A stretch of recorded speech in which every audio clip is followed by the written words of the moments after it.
தமிழகத்தில் கடந்த 4 ஆண்டுகளில் மட்டும் 24 பேர் காவல் மரணம் அடைந்திருப்பதாக அதிர்ச்சி அளிக்கும் தகவல் வெளியாகியுள்ளன. விசாரணை என்னும் பெயரில் காவல் நிலையத்திற்கு அழைத்துச் செல்லப்பட்டு மரணமடைந்த நிகழ்வுகளில் சிலவற்றை தற்போது பார்க்கலாம்.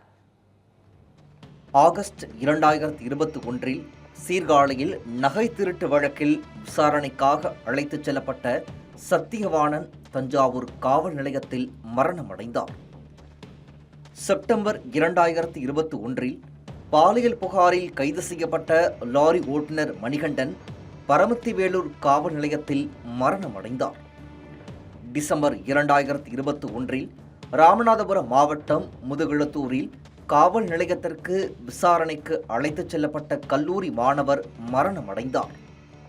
ஜனவரி 2022இல் தருமபுரி மாவட்டத்தில் நகை திருட்டு வழக்கில் விசாரணைக்காக அழைத்துச் செல்லப்பட்ட மாற்றுத்திறனாளி பிரபாகரன் சிறையில் மரணமடைந்தார். பிப்ரவரி 2022இல் திருநெல்வேலியில் திருட்டு வழக்கு விசாரணைக்காக அழைத்துச் செல்லப்பட்ட ஆமீன்புரத்தைச் சேர்ந்த சுலைமான் காவல் நிலையத்தில் மரணமடைந்தார்.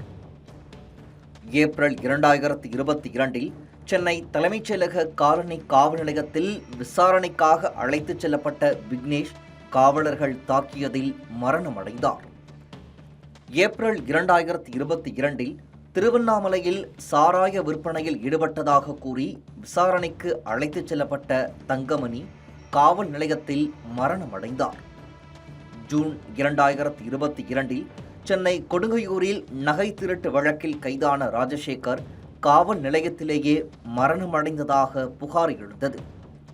ஜூலை 2023இல் மதுரையில் சந்தேகத்தின் பேரில் அழைத்துச் செல்லப்பட்ட சீல் நாயக்கன்பட்டியைச் சேர்ந்த வேடன் காவல் நிலையத்தில் மர்மமான முறையில் மரணமடைந்தார்.